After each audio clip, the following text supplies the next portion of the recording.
अब ना लगा तनी माल एक नंबर के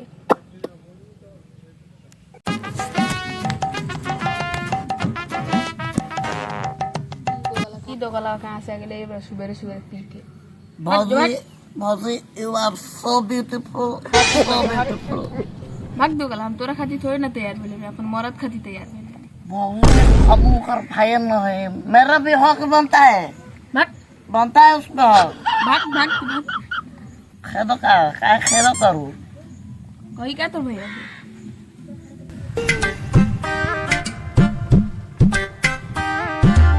सुखनंदन भाई का समाचार बाटे अपने कुल बढ़िया अपने सुनावा कुल ठीक है ठाक बताई तमाकू मको बनाइबो तमाकू कइबो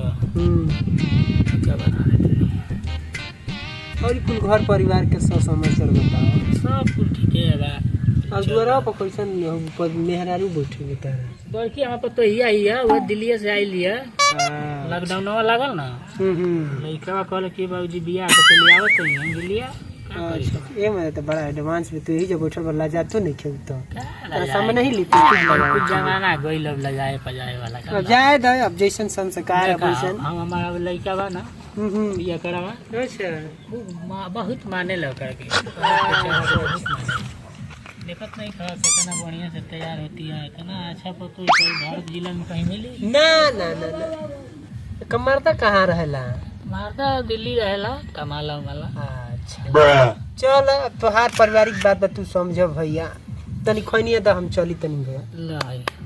चल चलो ठीक है भैया प्रणाम ठीक है जा हम लेना काटे अच्छा ठीक है चलते चल रे पिया करवा कहाँ बड़े चल पकड़ लेना करते लगा तो रे तो सुंदर कपड़ा पहना है अदा कर लेना करते हैं सुंदर तो तू लागत अब जा से लेकिन चल लेना में कटाई तब ना भौजी को कौन सा मारेगा सब मारेगा चल नहीं अब नहीं जाएगा चल की हिंदी बतेबे चल चल भौजी दोस्त को भी अंग्रेजी में चल बहुत पढ़ा है हम ही न पढ़ाया बाप पढ़ाया हमारे से अंग्रेजी मारा तू अब नहीं जाएगा जाएगा चल चल चल तेरी खाना निकल बू बहुत भूख लागल बा तीन रात को मछली दे दे मछली खत्म हो गइल बा होई का दारू पिए तो तू हमको कल भैया अरे हम ना पिए नहीं हो क्या पिए लड़ाई रहल हुए पी के गइल बताओ तनी आओ तो रन अपने फोन करके काम ना नहीं कल आओ तो रन जाना कह दो पिया कड़ा पिएला सर ए कमली खाना लिए तेरे ये दादा भसुर जी आ गेल यो बिन बतैले आ चलन बोलहु के ना घोसड़ो बाहर बैठ के लाली लिपस्टिक करता रही हमके देख के अंदर भागत है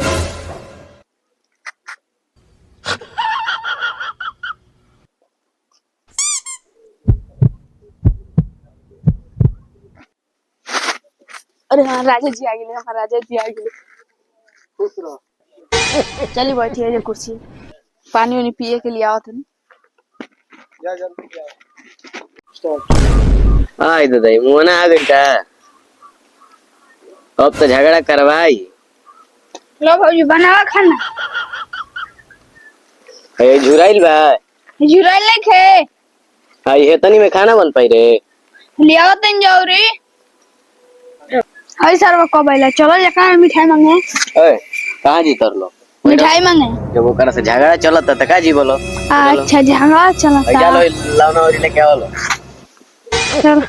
भौजी लेना कटा लो अब हमके 50 रुपया दो मिल जी तनी कहिया घरे चल अरे भैया आ गए भैया पर रहा भैया लाल बड़े दारू पियला छोड़ ले भैया लाल बड़े तू पहले ही बताओ दारू होता पियला है छोड़ दे my brother is coming you are not coming okay क्या बोलते रे झगड़ा चलेला मनी सामान के हम भैया आज ना बोली तो मर में कर ली हां तो छोड़ जाए तभी पहले दारू पियल छोड़ना तो हम तरह के प्यार लगाओ तो है प्यार पिए दी हम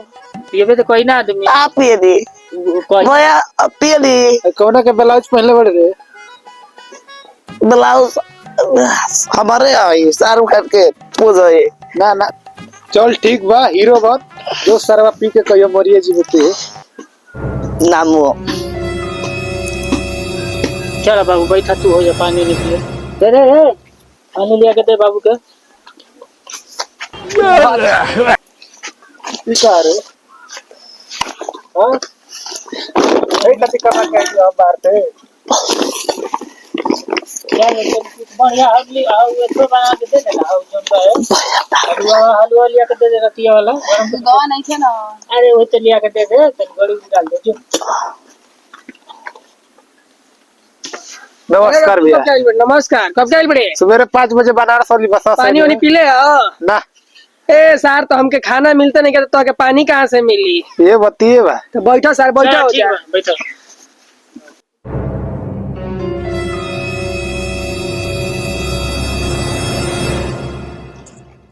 ए तन उठा सा तन चला सा ताई रोज के रोज यानी के ड्रामा बाटे ही दारू पी पी के करे तो रोज रोज के ड्रामा बा काहे पी के दारू बिकले रहले हा अब हमार पतो ही तो यही कुल लइका उइका कुल होई रहला सा तो रोज रोज के ड्रामा मार के फाड़ दे तोके तोरा बता देबी जाना हमरा के थोड़ा भैया के मार के तोके बता देबी छोड़ दे हमरा राव सला अरे भोसड़ी काहे नहीं के मनावत अपन देवरा के सर तू नहीं हमके सिखाइबू जाके अपन काम कर बाकी गिरा चलिए का रे ना तो का टूट दे लकाई सरवन के